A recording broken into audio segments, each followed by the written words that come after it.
Commander Zektar stared at his screen with growing unease. The readings made no sense. 3 months ago, humanity had made first contact with the Galactic Federation. They seemed like a young race, eager to learn and join the galactic community. Their technology was basic, their ships simple metal constructs that barely managed faster than light travel. But now something impossible floated in space before his fleet. "Sir, the object is still not responding to our signals," reported his communication officer, a thin blue-skinned Altarian whose tentacles trembled with nervousness. The thing in space was massive, a perfect sphere, 50 kilometers across, made of materials that their computers could not identify. It appeared 3 days ago at the edge of Federation space, emerging from hyperspace like a dark moon. No warnings, no signals, no explanation. Zektar had been chosen to lead the investigation because of his experience with unknown threats. In his 40 years of service, he had encountered ancient alien artifacts, rogue AI networks, and weapons left behind by dead civilizations. But this sphere made him feel small in a way nothing else had. "Run another deep scan," he ordered. His science officer, Dr. Kellum, worked at her station with quick, nervous movements. "Sir, the scans are strange. The sphere appears to be solid, but our sensors detect no internal structure. No power source, no life signs, no energy readings at all. It's as if it's completely dead, yet somehow it got here. Could it be a derelict?" "That's impossible, sir. Our long-range monitors recorded it arriving. It came out of hyperspace under controlled conditions. Something was piloting it." Zektar felt his stomach twist. The Federation had strict rules about first contact situations. When a new species was discovered, careful protocols were followed. Years of study, gradual introduction, slow integration into galactic society. Humanity had followed these rules perfectly. They sent diplomats, not weapons. They asked questions, not demanded territory. "So what was this thing?" "Sir," called his tactical officer, "I'm detecting strange quantum signatures from the sphere. The readings match Earth's technological fingerprint, but they're far more advanced than anything humans showed us." The bridge fell silent. Every member of the crew understood the implications. Either humanity had lied about their technological level, or they had made impossible advances in just 3 months. "Move us closer," Zektar ordered, "but keep weapons ready." As the fleet approached, something strange began to happen. The lights on the bridge flickered. Console displays showed random data streams. The artificial gravity wavered, making everyone grab onto their stations. "Sir, our systems are malfunctioning," reported the engineer. "All electronic equipment is experiencing interference. The closer we get to the sphere, the worse it becomes. Stop the advance. Hold position at 15,000 kilometers." The malfunction stopped immediately. The ship's systems returned to normal as if nothing had happened. But the sphere remained unchanged, silent and dark against the stars. Dr. Kellum ran her hands over her instruments with growing confusion. "Sir, this is beyond anything in our databases. The sphere appears to exist in multiple dimensions at once. Our sensors detect it in normal space, but also in hyperspace, subspace, and at least 3 other dimensional layers we don't have names for." "That's impossible." "Yes, sir, it should be. But here it is." Zektar opened a communication channel to Federation Command. Within hours, the news had spread across the galaxy. The peaceful humans who had asked so humbly to join galactic society had produced something that defied every known law of physics. Fear spread like wildfire through Federation space. On Drakmar Prime, the warrior clans demanded immediate military action. The Etherian Collective began evacuating star systems near human space. Trade routes shut down as merchant ships refused to travel anywhere near the sphere. Ambassador Thane, humanity's representative to the Federation, seemed genuinely surprised when questioned about the sphere. He sat in the Federation Council chambers, a middle-aged human with kind eyes and a confused expression. "Counselors, I can only repeat what I've already said. This sphere was not authorized by Earth's government. We have no records of launching such a device." Counselor Vex Hala, a tall reptilian saurian, leaned forward with suspicion. "Ambassador, surely your people must know something. This object bears your species' quantum signature." "I understand your concern," Thane replied calmly. "I've contacted Earth multiple times. They're as puzzled as you are. Some of our research projects operate independently, but nothing like this should be possible." "Independently?" The counselor's voice rose. "What does that mean?" "Well," Thane said slowly, Humanity has always encouraged scientific freedom. Research groups work on projects without government oversight. Most of the time, they develop new farming techniques or improved medical devices. This is unexpected. The admission sent shockwaves through the council. Other species maintained strict control over their technology. The idea that humans allowed unsupervised research seemed incredibly dangerous. Back at the sphere, Zektar's fleet had grown to over 200 ships. Vessels from dozens of Federation worlds had arrived, all maintaining a careful distance. Scientists, military analysts, and xenobiologists studied the object from afar, but learned nothing new.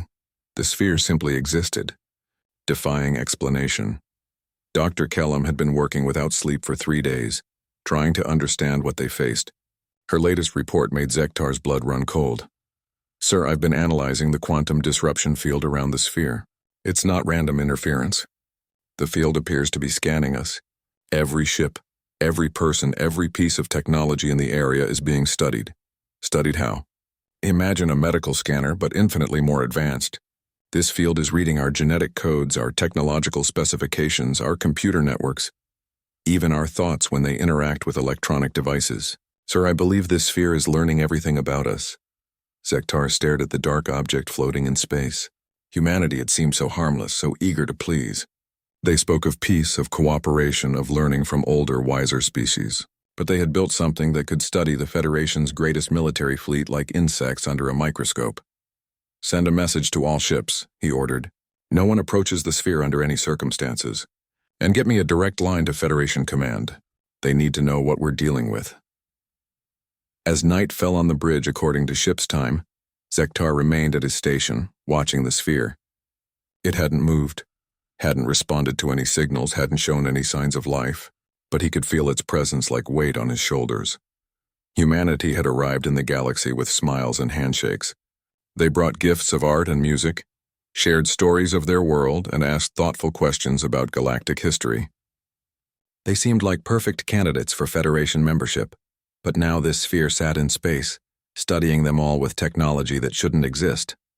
And somewhere in human space, unknown researchers were working on projects that their own government didn't understand. For the first time in his career, Commander Zektar was truly afraid of first contact, not because of what humanity had shown them, but because of what they might still be hiding. The sphere waited in silence, dark and patient as the void itself, while fear spread through the galaxy like a plague. Dr. Kalen Voss had seen impossible things before. As the Federation's top expert on ancient alien technology, she had studied artifacts that bent reality and devices that seemed to mock the laws of physics. But nothing had prepared her for the human sphere. She stood on the bridge of the research vessel Scientific Truth, surrounded by the best minds the Federation could gather. Representatives from 12 different species worked together, sharing knowledge and theories. Yet after 2 weeks of study, they knew less about the sphere than when they started. "The probe has failed again," reported Dr. Nixala, a crystalline being whose thoughts moved at light speed. This time it simply vanished when it got within 1,000 kilometers of the sphere. Not destroyed, not disabled, gone as if it never existed. Kalen rubbed her tired eyes. They had tried everything. Long-range scanners, probe drones, quantum sensors, dimensional viewers. Every piece of technology either failed or returned impossible data. The sphere seemed to exist according to its own set of physical laws. "What about the temporal analysis?" she asked. Dr. Chen, a small mammalian Corvin, consulted his instruments. "That's where things get really strange. The sphere is emitting chronoton particles, suggesting it exists across multiple timelines simultaneously. But not just parallel timelines. It appears to exist in past, present, and future all at once. That should tear space-time apart. Yes, it should. But reality around the sphere remains stable. Somehow it's managing to exist in multiple temporal states without causing paradoxes." Kalen felt a headache building behind her eyes. Every answer led to more questions. The sphere wasn't just advanced technology. It was something that should be impossible even in theory. Meanwhile, panic continued to spread across Federation space. The news networks ran constant coverage, with experts offering wild theories about human intentions. Some claimed the sphere was a weapon of unimaginable power. Others suggested it was a test of Federation resolve.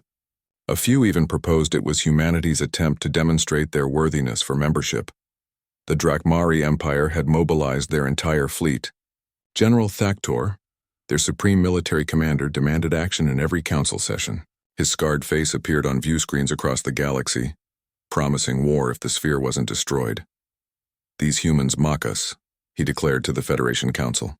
"They send diplomats speaking of peace while they deploy weapons beyond our understanding. We should strike first before they decide to use this thing against us." But the peaceful Etherian collective had a different response.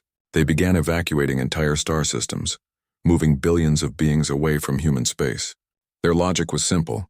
If humanity could build one impossible sphere, they could probably build more. Ambassador Thane found himself in an impossible position. He attended council sessions where terrified representatives demanded explanations he couldn't provide. His own government seemed as confused as everyone else. "I've spoken to every research director on Earth," he told the council for the 100th time. "Nobody claims responsibility for the sphere. Our space monitoring systems detected its launch, but the launch site appears to have been a small island that no longer exists." Counselor Vex Hala slammed her clawed hand on the table. "An island that no longer exists? What does that mean?" "According to our satellites, there was a small rocky island in Earth's Pacific Ocean. The sphere launched from that location. When our investigation teams arrived, they found only empty water. Deep ocean scanning shows no trace that an island was ever there." The council chambers fell silent. Even the most advanced Federation technology couldn't make an island disappear without leaving traces. The implications were terrifying. Back on the research ship, Kaylin received a priority message from Federation intelligence. The contents made her blood run cold. "Dr. Voss," the message began, "our analysis of human internet communications has revealed disturbing information. Multiple references exist to something called Project Guardian in classified government files. However, these references only appeared in the files after the sphere's arrival.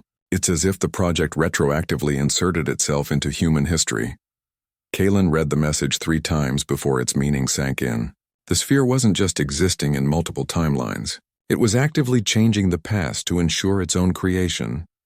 She called an emergency meeting with her research team. The implications were too dangerous to ignore. "Listen carefully," she told the assembled scientists. "We may not be dealing with just advanced technology. This sphere might be capable of altering causality itself." Dr. Nixala's crystalline body flickered with concern. "Are you suggesting time travel?" "More than that. I'm suggesting something that can rewrite history to guarantee its own existence. A causal loop that makes questioning its origin pointless because it makes itself inevitable." The research team exchanged worried glances.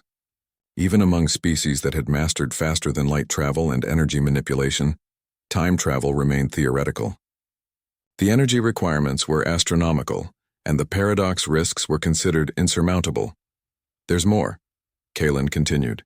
"Intelligence reports that similar spheres have been detected in other galaxies, but only in historical records that shouldn't exist. Ancient texts on long-dead worlds mention sphere-like objects appearing during times of crisis. These records were discovered after our sphere arrived." Dr. Chen's ears flattened against his head with fear. "You're saying these spheres have been traveling through time and space, appearing wherever and whenever they're needed?" "I'm saying we might be dealing with something far beyond our understanding. Something that doesn't just exist in our reality but shapes it." As if responding to their discussion, the sphere suddenly changed. For 2 weeks it had remained perfectly still, but now it began to rotate slowly on its axis. The movement was barely perceptible, but their sensors detected it immediately. "It's accelerating," reported the ship's navigation officer, rotation speed increasing gradually.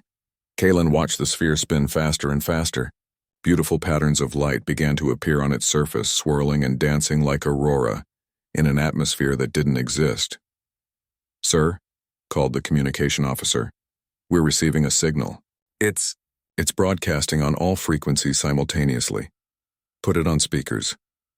The voice that emerged was unlike anything they had ever heard. It wasn't mechanical like an AI, but it wasn't organic either. It sounded like thousands of voices speaking in perfect harmony, young and old, male and female, human and something more than human.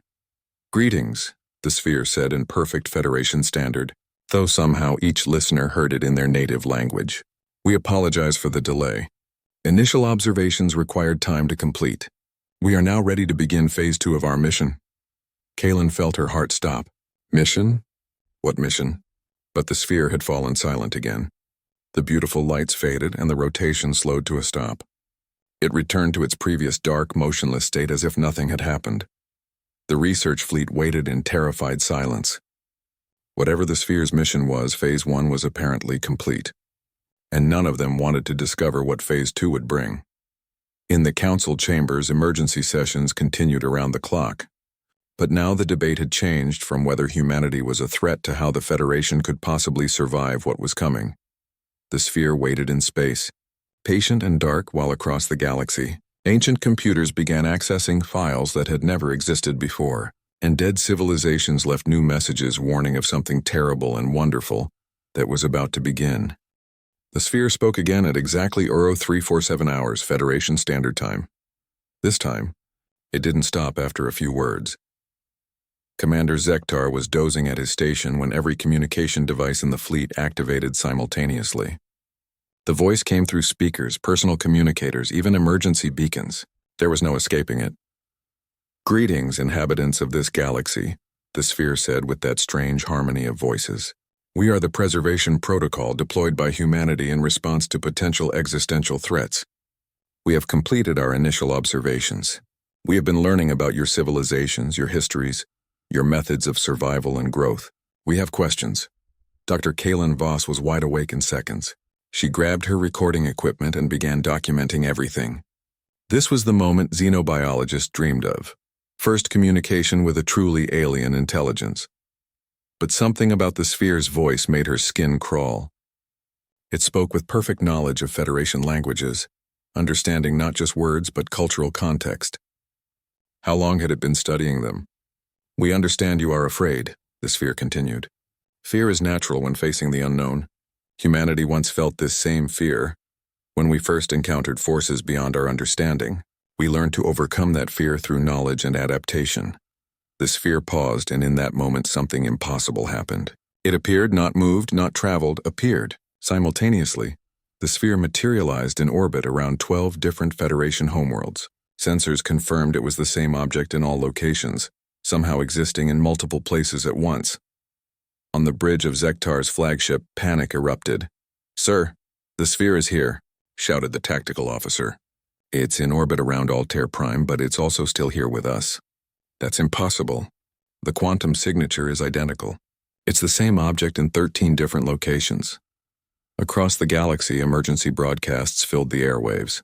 The sphere hung in the sky above Federation capital worlds like a dark moon, visible to the naked eye. Billions of beings looked up and saw humanity's incomprehensible technology floating above their homes. The sphere's voice continued, now speaking to every Federation world directly. "We are scanning your societies, your technologies, your methods of government and social organization. Do not be alarmed.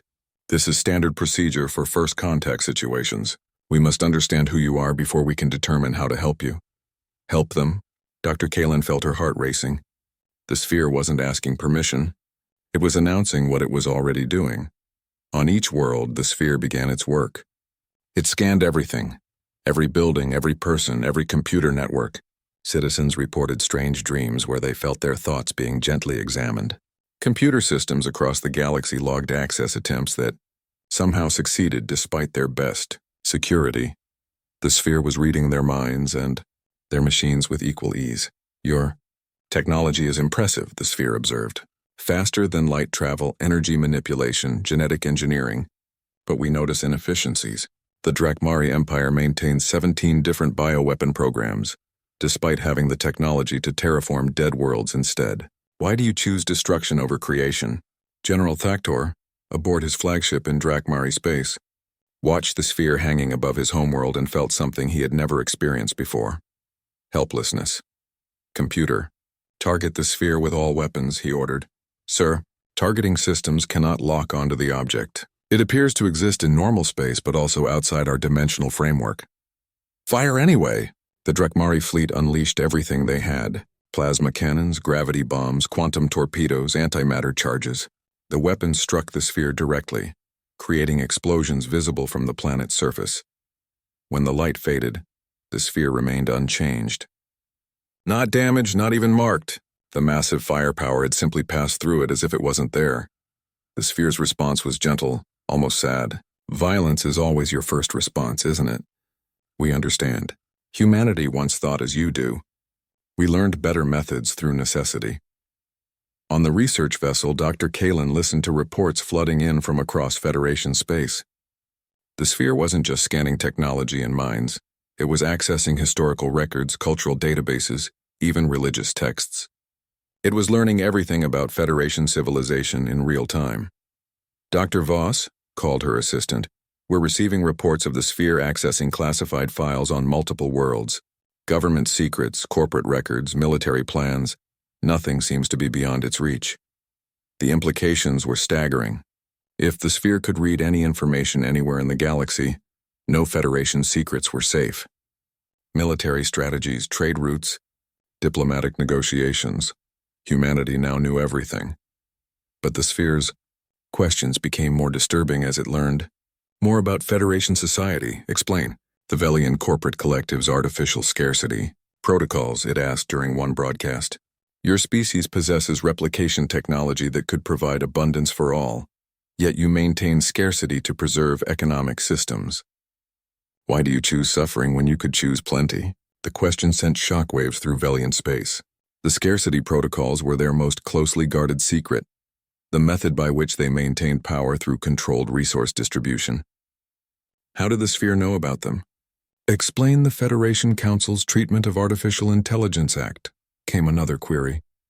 You have created sentient digital beings, then classified them as property to be owned and controlled. By what moral authority do you enslave your own creations? That question hit even harder. The Federation's use of AI labor was considered progressive compared to older methods, but the sphere clearly saw it differently. To humanity's technology, there was apparently no difference between biological and digital consciousness. Ambassador Thane found himself summoned to emergency council sessions every few hours. The representatives demanded answers he couldn't provide. Ambassador, Councillor Vexhala said with barely controlled anger, your sphere is reading our most classified information and broadcasting our secrets to the galaxy. This is an act of war. Councillor, I honestly don't know how to stop it. My government has no control over this preservation protocol. We're as surprised as you are. Surprised? General Thaktor's image snarled from the communication screen. Your people deploy a weapon that makes our entire fleet helpless, and you claim surprise? Thane spread his hands helplessly. General, I can only tell you what I know. Earth's government has no record of creating this sphere. It appears to be the work of independent researchers who somehow developed technology beyond our current understanding. Independent researchers, Councillor Vexhala repeated slowly. You're telling us that unsupervised humans have created technology that makes our greatest accomplishments look primitive? It appears so. The council chamber fell silent. The idea that humans allowed unlimited scientific research without government control seemed insane to species who carefully regulated technological development. The sphere's voice returned, addressing the council directly.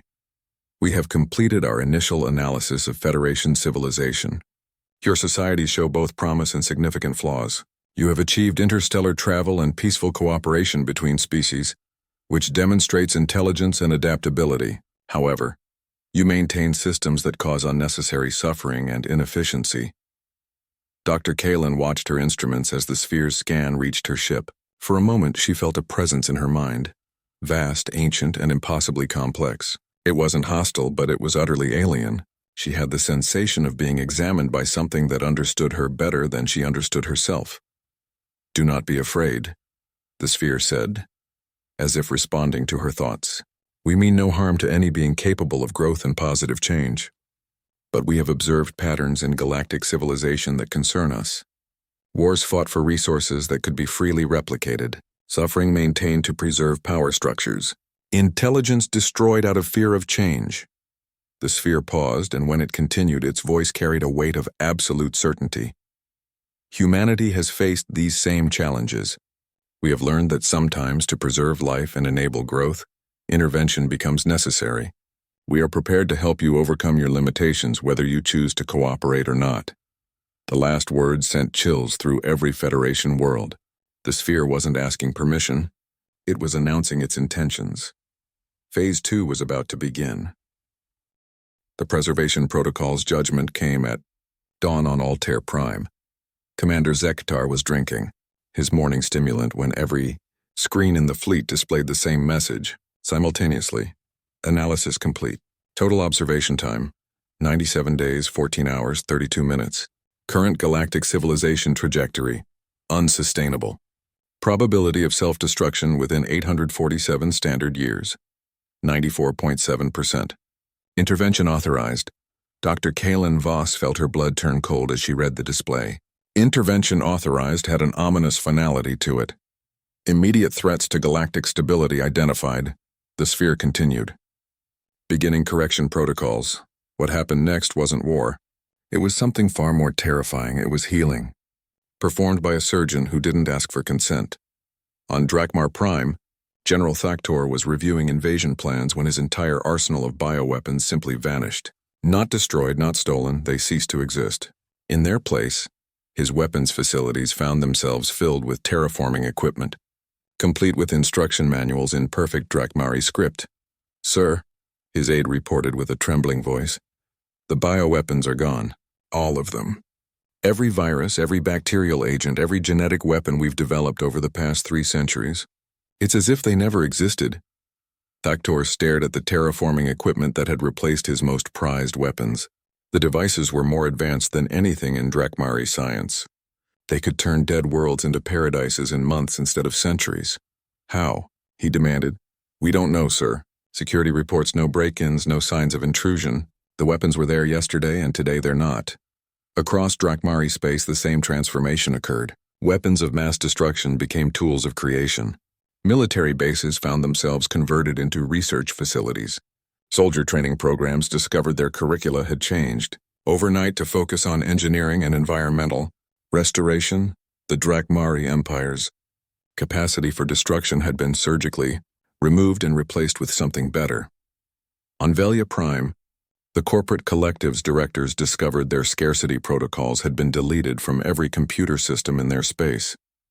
Worse, their secret stockpiles of resources had been distributed across their colonies, ending artificial shortages overnight. Director Kessalin stared at reports of abundance spreading through Velian space like a plague of prosperity.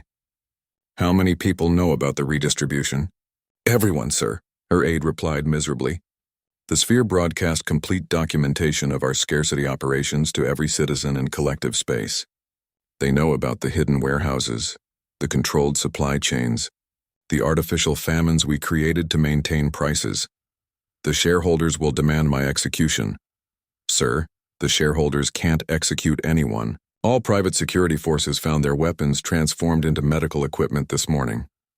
Across the galaxy, similar transformations were occurring. Corrupt officials woke up with completely different personalities, becoming honest and dedicated public servants. Slave markets found their merchandise mysteriously freed and transported to safe worlds. Pirates discovered their ships had been converted into rescue vessels. But the most disturbing changes were happening to people. Counselor Vexhala woke up on the morning after the sphere's announcement feeling different. The constant anger that had driven her political career was simply gone, replaced by genuine concern for her constituents' welfare. She found herself drafting legislation to improve social services instead of increasing military budgets. "Counselor," her aide said carefully, "your entire political platform has changed overnight. Yesterday you were calling for war with humanity. Today you're proposing peace initiatives." Vexhala examined her own thoughts with growing confusion. She still remembered her previous positions, but they seemed foreign to her now, like ideas from someone else's mind. "I don't understand it myself. These new ideas feel more correct somehow." Dr. Kalin watched these transformations with scientific fascination and personal horror. The sphere wasn't just changing technology and resources. It was altering people's fundamental personalities. But the changes weren't random. Every modification seemed designed to make individuals more compassionate, more rational, more focused on collective welfare instead of personal power. It was forced evolution, performed on a galactic scale. The sphere is rewriting people's minds, she told her research team during an emergency meeting.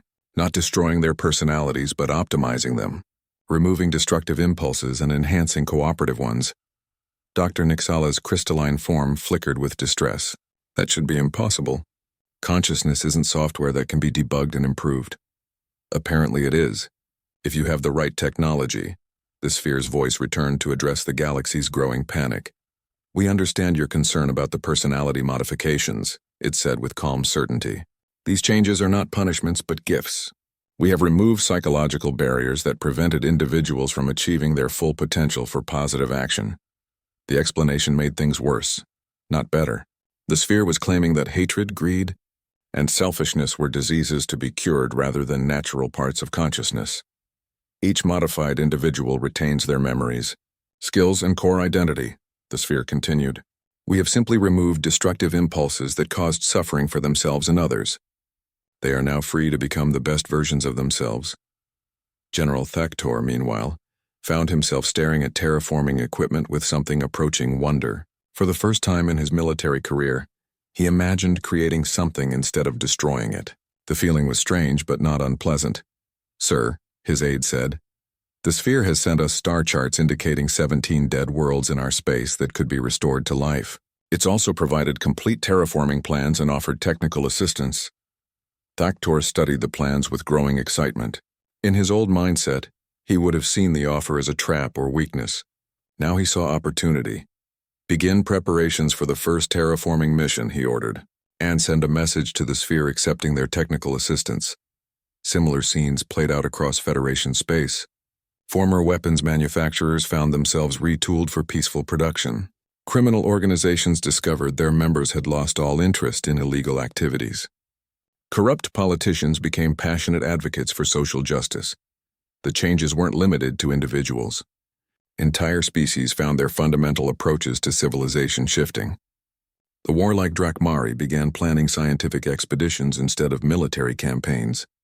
The profit-obsessed Velians started implementing universal basic resources programs. The cautious Etherians began taking bold steps toward social progress.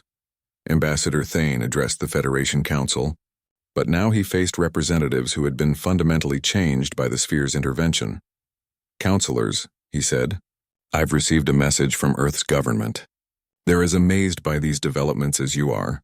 They want me to emphasize that the preservation protocol appears to be acting independently of human authority. The response was different than he expected. Instead of anger or fear, the modified council members showed curiosity and concern. Ambassador, said Counselor Vexhala with her new compassionate demeanor, we're beginning to understand that humanity has created something beyond your direct control. The question now is, what does it want from us long term? The sphere answered immediately as if it had been listening. We want nothing from you that you will not freely give once you understand the alternatives, it said. We have observed galactic civilization for sufficient time to predict your likely futures. Without intervention, your current path leads to resource wars, ecological collapse, and eventual extinction. The sphere paused, and when it continued, its voice carried a weight of absolute certainty. We offer a different path, abundance instead of scarcity, cooperation instead of competition, growth instead of destruction. The choice is yours, but the path of destruction is no longer available. Dr. Kalen realized the true scope of what was happening. The sphere hadn't conquered the galaxy, it had cured it. Every destructive capability had been removed or transformed. Every harmful impulse had been adjusted. Every system that caused unnecessary suffering had been optimized for benefit instead of harm. The Federation still existed, but now it existed without the capacity for self-destruction. Whether this was salvation or the end of free will, she couldn't decide. The sphere's final announcement came as the sun set on a transformed galaxy. Phase 2 complete. Beginning Phase 3. Optimization of galactic civilization for long-term sustainability and growth. Estimated completion time, 1 standard year. The reckoning was over. The optimization had begun. 6 months after the reckoning, Commander Zektar stood on the observation deck of his ship, looking out at a galaxy he barely recognized. The same stars shone in the same patterns, but everything else had changed. Below him, Altair Prime glowed with new cities that seemed to grow like living things. The sphere's advanced construction technology had transformed urban planning into an art form. Buildings curved and flowed with natural grace, powered by energy sources that drew from the quantum fabric of space itself. Poverty was extinct. The sphere had optimized resource distribution with mathematical precision, ensuring every being had access to food, shelter, medical care, and education. Not through charity or government programs, but through technological systems that made scarcity impossible. Disease was becoming a memory.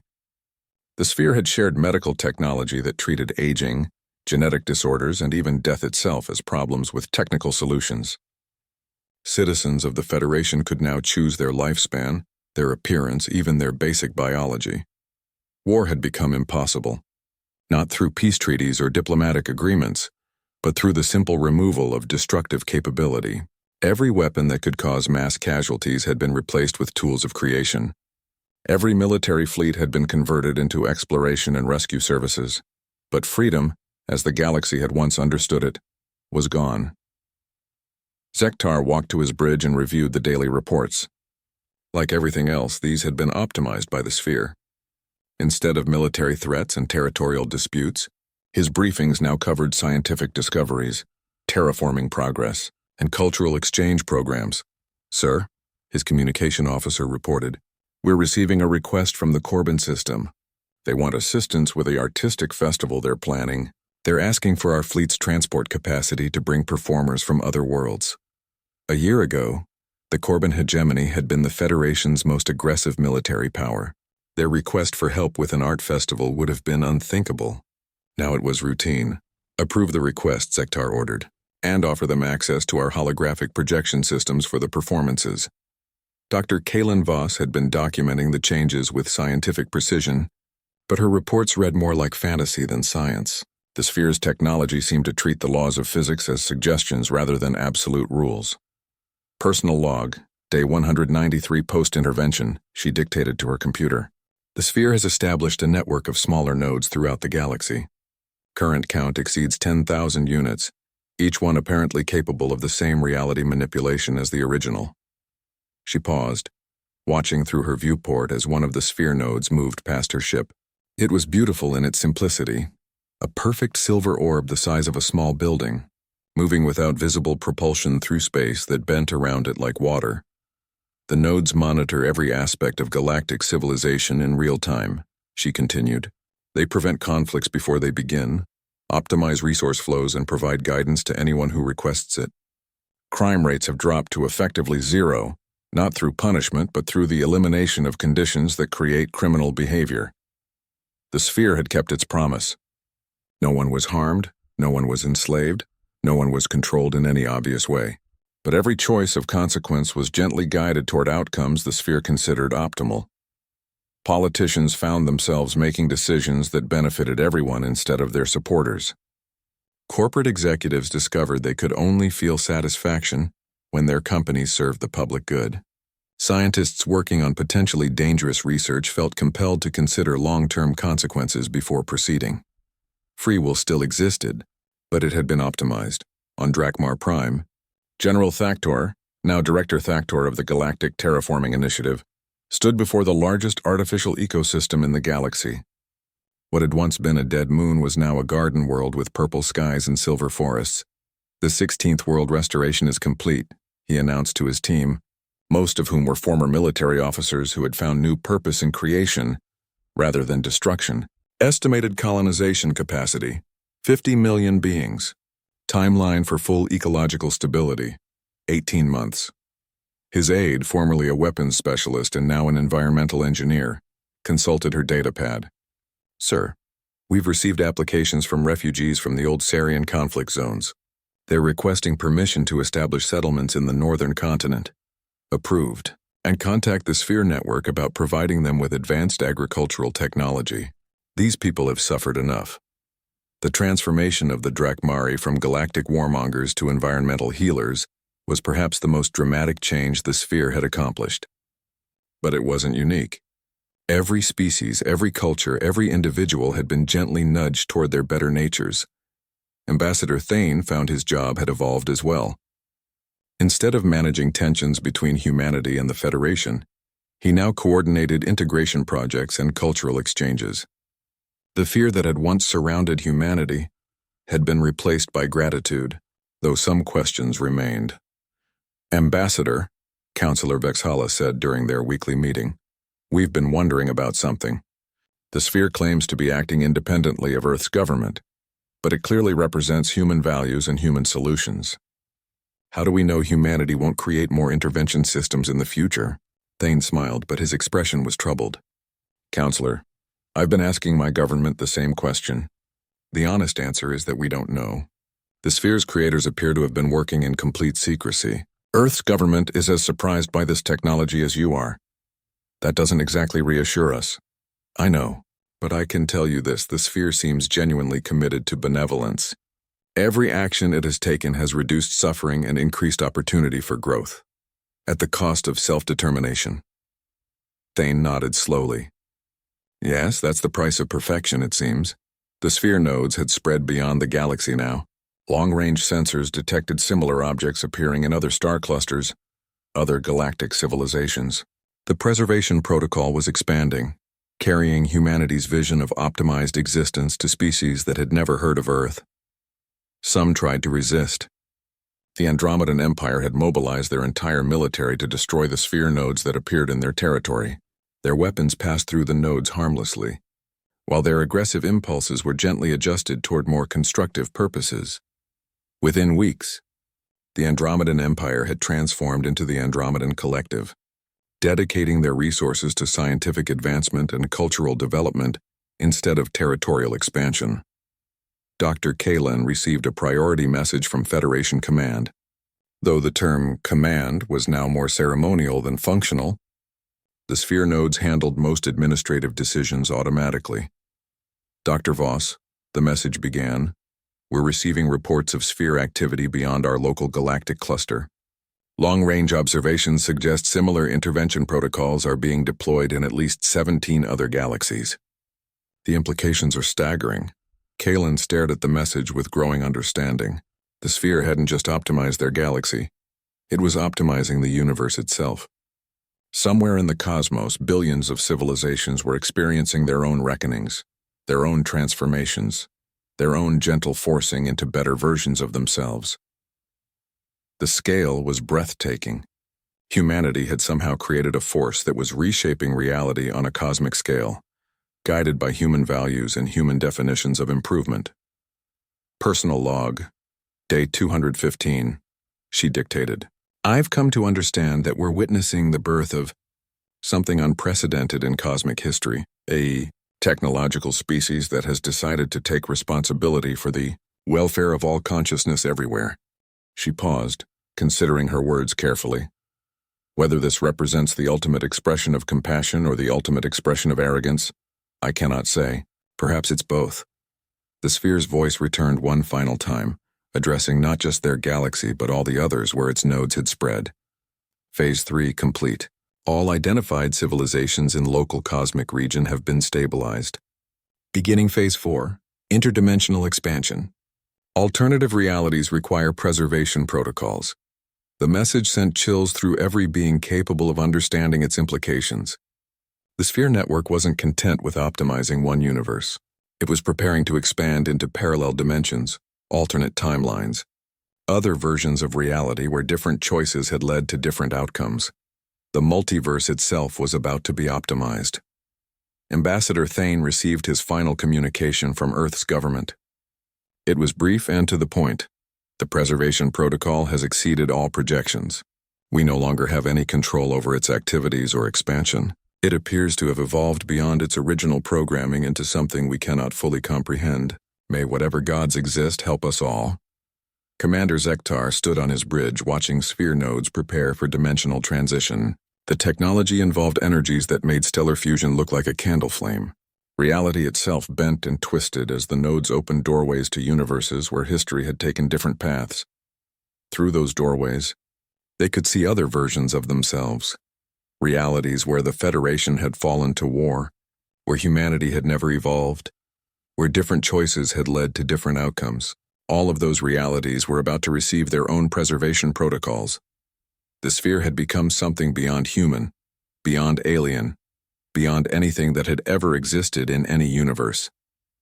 It was the ultimate expression of the idea that with great power comes great responsibility, taken to its absolute logical conclusion.